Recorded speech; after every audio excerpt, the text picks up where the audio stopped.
you have to let people know, first of all, you have to hook them into the story and make it appealing for them to watch for the next minute. You know, like, there has to be something engaging that makes you want to watch the rest of the story, okay? And so in the first minute to 45 seconds, we call it a nut graph in print. It's really the thesis of the story. What is the story about? Just in a sentence, tell me, like, you know, this is about, you know, the lives of widows in Afghanistan. You know, there are 2 million widows in Kabul. What's life like for them? So you have to engage it, and one of the simplest ways to engage people is in a character narrative, to do a profile of an individual who is an engaging personality, who can speak well and articulate their situation well. That's probably what I would recommend you guys do first, is a character profile of someone who's interesting, who has something to say, maybe controversial, but can hold a viewer's attention for 2 or 3 minutes, along with visual elements that go with the story. You know, that's kind of the simplest way to tell a story, is to have that character narrative go through the whole story.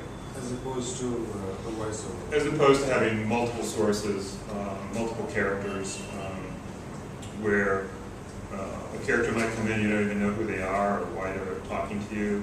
You've got to be really deliberate about how you tell your story, so you don't confuse people, and so that it makes it interesting. So ideally in a story, how many people will you quote? I mean, is there... It depends, you know, it depends on how complicated the subject is, it depends how long the story is. The main thing is that you want to avoid being confusing in how you tell the story. So you don't want to bring a new character in at the very end that you've never met previously in the story at the very end. If you're going to use a character in a longer, like a 5 or 6 minute story, you probably want to use them twice so that they have some consistency throughout the story.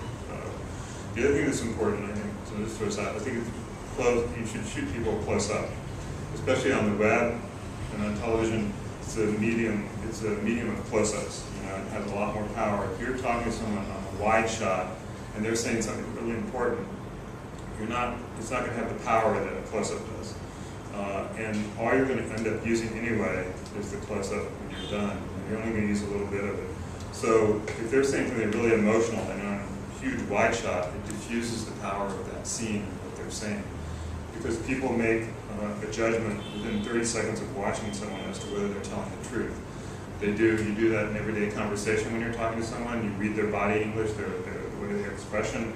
Is this person telling me the truth or not? You do it every day when you're in conversation with people, whether it's a taxi driver or your friends or anyone else. And that's the power of video, because unlike print, you can gauge for yourself the character of the person that you're watching and whether they're believable or not. So you want to utilize that.